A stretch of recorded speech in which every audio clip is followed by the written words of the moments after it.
The single greatest source of greenhouse gas emissions, more than an astounding 40%, comes from the construction and maintenance of buildings in the United States. Over the next 25 years, CO2 emissions from buildings are projected to grow faster than any other sector of our economy. Thanks to the work of Global Green staff, including Walker Wells, Ted Bardak, Mary Levano, Global Green is the national leader in groundbreaking municipal green building programs, green schools, and green affordable housing, all focused on improving the environment while improving the lives of those in need. One recent Global Green project that demonstrates the success of green building is the Los Vecinos Housing Project in Southern California. This solar-powered community has a carbon footprint that is 95% lower than a conventionally powered community. And resident utility bills are an amazing 75% lower. Last year, Global Green helped the city of Los Angeles become the first large city in America to create a private sector green building program. And now it is my great honor to welcome the man who championed that policy and signed it into law. That is the key, folks. The mayor of Los Angeles, Antonio Villaraigosa.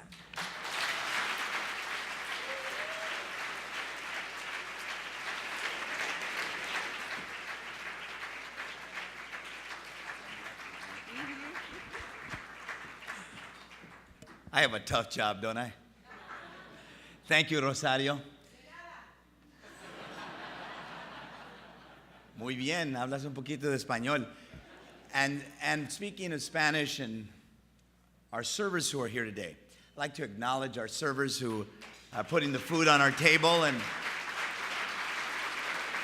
I always feel compelled to acknowledge. Don't worry, I'm not going to read the prompter. Let me just say a couple of things about LA and then Global Green. 3.5 years ago, now almost 4 years ago, I asked folks to dream with me, to think about LA, the city with the dirtiest air, perennially the city with the dirtiest air, the city of gridlock with the worst traffic, the quintessential city of sprawl, to envision LA as the cleanest, greenest big city in America. At that time, we were less than 3% green power, renewable power at the Department of Water and Power. I said we'd get to 20% green power by 2010. Today, we're at 10%. When we open up the largest municipally owned wind farm in July, we'll be at 11.4. By the end of 2010, we'll be at 20% green power, as we promised.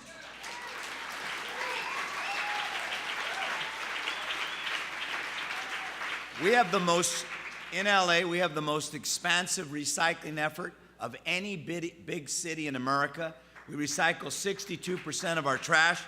Just so that you understand, New York's about 37%. Chicago claims they're at 50%, but nowhere in America, a city of our size, are we at 62, on our way to 70% by 2011. We got the largest fleet of alternative vehicles west of the Mississippi. We'll be at 100% green alternative fuel trash trucks by 2010. Yes. We got the most expansive effort to clean up a port, not just in the United States of America, but the world. We have retrofitted 2,000 of 16,000 dirty diesel trucks. Now, I say that because we didn't do any of that alone. Early on, we understood that we had to do that with partners. And I want to acknowledge Global Green USA for their efforts. They have partnered with us in so many initiatives, including what Rosario did mention. Not only was it the first, it's the toughest green building standard in the United States of America, bar none. And we're very proud of that. But we did it with partners, and I want to acknowledge one partner, Global Green USA. Secondly, I'm here today because a friend of mine cajoled me to be here. He has been a friend now for more than a decade.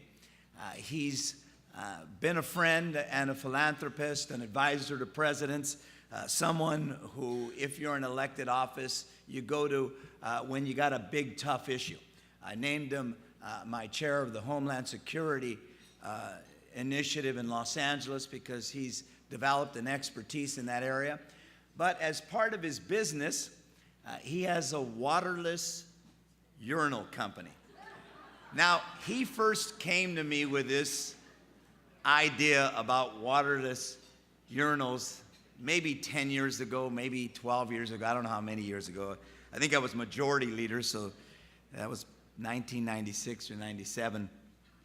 And I remember when he came, there were challenges. One of the challenges was the pipe fitters union was concerned about what it would mean for jobs to have waterless urinals. And, you know, there was some consensus building that had to occur. And early on, I said, you know, if we're going to do this, you're going to have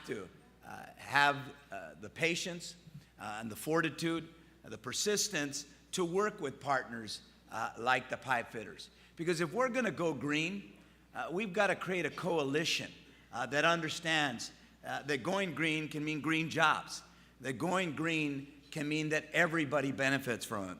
And Marc stood in there, and he stood in there for a long time because it was a long struggle.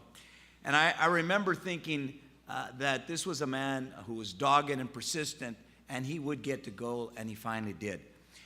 But then, you know, no good deed goes unpunished, because my friend Marc asked me, you know, we're doing a building, I think it was the Watt building, or I think that's what it was, in Century City, and we're retrofitting all of the urinals there to waterless urinals. And will you come to the press conference? And you know, it's often said that the most dangerous place in Los Angeles is between me and a camera. Those are those guys who lose campaigns against me who make those statements. But so, you know, I said, do I have to? And so I did. And lo and behold, it was the kind of press conference that you have that you're just cringing the whole time because you know what all the metaphors that are going to be used in a press conference like that. But I did it because he's a friend. I did it because he was dogged. And then the other day after American Idol, right? After the American Idol, the finale, I was with Ryan Seacrest and a couple of folks after the dinner party. We were having dinner, and a woman says, I remember you. You're the guy with the waterless urinals. She goes, I could see you cringing in that press conference.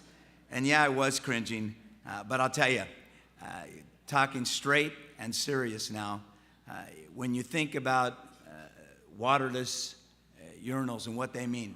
You know, when you live in a desert, saving 40,000 gallons a year, not so bad. So on behalf of Global Green, I'd like to acknowledge you for the Green Building Environmental Leadership Award for water-free technologies. Things I do for my friends.